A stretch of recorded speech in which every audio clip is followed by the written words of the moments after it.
Noviani NIM 330101849 akan menerangkan salah satu materi dari mata kuliah Psikologi Keluarga yang bertemakan penggunaan teknik mediasi dalam penyelesaian masalah keluarga.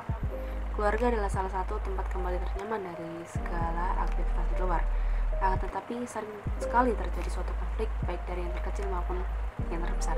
Pada akhirnya hal tersebut bisa membawa kehancuran atau menyebabkan terpisahnya hubungan antara anggota keluarga. Namun konflik dalam keluarga adalah hal yang umum terjadi. Menyelesaikan konflik dalam keluarga memang tidak mudah. Ada ungkapan bahwa orang yang paling menyakiti kita adalah orang yang paling kita sayang. Bagaimana konflik keluarga perlu segera ditangani agar tidak berkepanjangan dan membuat suasana dalam rumah tangga menjadi tidak nyaman. Salah satu caranya adalah menggunakan teknik mediasi. Oke. Dari sini saya akan menerangkan terlebih dahulu perkara-perkara yang menimbulkan terjadinya konflik dalam keluarga. Kehidupan rumah tangga melalui pernikahan merupakan salah satu lembaran hidup yang akan dilalui oleh manusia. Tidak selamanya keharmonisan akan selalu menjadi warna yang menghiasi hari-hari mereka. Terkadang konflik bisa terjadi, bahkan berujung pada pecahnya keluarga. Tergantung bagaimana anggota keluarga tersebut menyikapi konflik yang sedang terjadi dan mengedepankan akal demi terjaganya keutuhan sebuah keluarga. Berikut ada beberapa faktor yang memicu terjadinya konflik antar keluarga. Yang pertama yaitu faktor keuangan.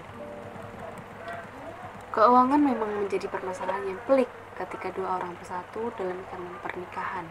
Biasanya masalah keuangan ini terjadi bila penghasilan suami kecil dan tidak mencukupi kebutuhan keluarga. Yang kedua yaitu faktor perselingkuhan. Perselingkuhan sering terjadi dalam hubungan rumah tangga, dan hal ini yang paling menyebabkan terjadinya perpecahan. Hal ini terjadi karena disebabkan oleh beberapa faktor seperti masalah hubungan, keuangan, atau yang lainnya sehingga timbul ketidaknyamanan. Yang selanjutnya, yang ketiga yaitu faktor komunikasi. Kesibukan masing-masing tak jarang menyebabkan komunikasi antar sesama itu terhambat. Aktivitas yang berbeda juga dapat menyebabkan anggota keluarga kekurangan waktu untuk berbincang-bincang, bercerita, atau sekedar berbagi rasa. Akibatnya akan timbul salah paham sehingga menyebabkan pertengkaran. Yang keempat yaitu faktor perbedaan pandangan.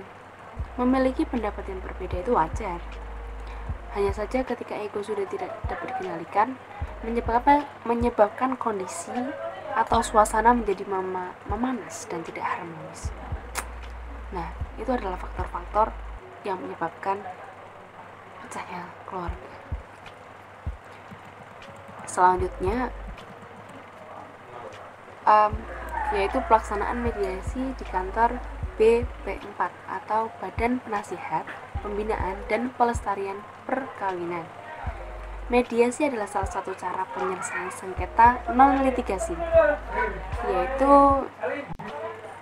yaitu penyelesaian yang dilakukan di luar jalur pengadilan. Sesuai dengan maknanya, mediasi berarti menengahi. Seorang mediator tidak berperan sebagai hakim yang memaksa pikiran keadilannya, tidak pula mengambil kesimpulan yang mengikat seperti arbiter, tetapi lebih memberdayakan para pihak untuk menentukan solusi apa yang mereka inginkan. Mediator mendorong dan memfasilitasi dialog, membantu para pihak mengklarifikasi kebutuhan dan keinginan-keinginan mereka, menyiapkan panduan, membantu para pihak dalam menyelesaikan masalahnya. Jika sudah ada kecocokan di antara para pihak yang bersengketa, lalu dibuatkanlah suatu memorandum yang membuat kesepakatan yang telah dicapai. Berdasarkan penelitian oleh beberapa orang, mereka mengamati mediator memberi pengarahan dan nasihat kepada klien dengan menggunakan materi yang berkaitan dengan ketentuan yang ditetapkan oleh pemerintah serta nilai-nilai ilmu pengetahuan agama.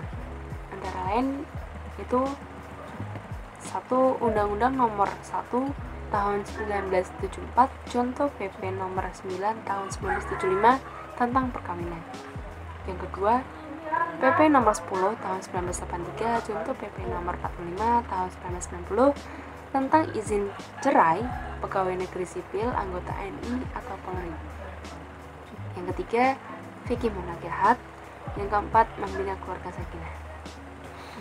Mediasi perceraian yang dilakukan oleh mediator BP4 dilaksanakan setiap 1 minggu sekali.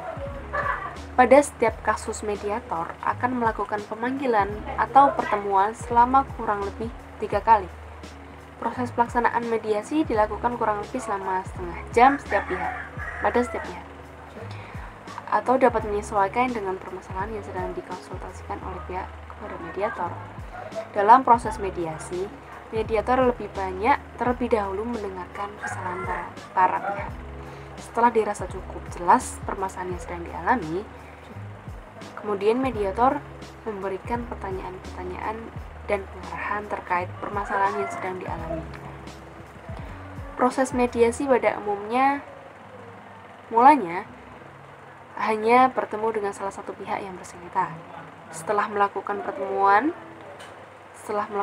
pertama dengan salah satu pihak, mediator melakukan pemanggilan kepada pasangan untuk hadir dalam proses mediasi yang diadakan seminggu setelahnya, gantian gitu. Setelahnya para pihak sudah didatangkan masing-masing dan sudah melakukan mediasi secara terpisah. Setelah itu mediator akan melakukan pemanggilan kepada ketiga pihak untuk para pihak agar mengikuti pelaksanaan mediasi secara bersamaan. Jadi pertama, mediator memanggil orang yang bersengketa tersebut. Yang kedua, mediator memanggil pasangan dari orang yang bersengketa tersebut. Nah, terus kalau misalnya keduanya sudah dipanggil secara di hari dan tempat yang terpisah, maka yang ketiga mediator tersebut mengumpulkan kedua belah pihak tersebut.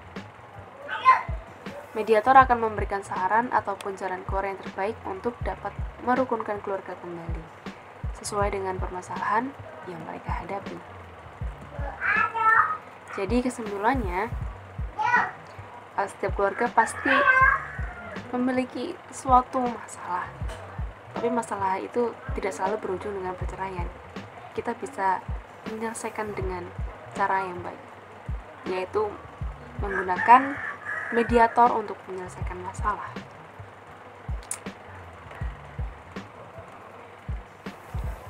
Demikian presentasi yang dapat saya sampaikan. Apabila ada kesalahan, saya mohon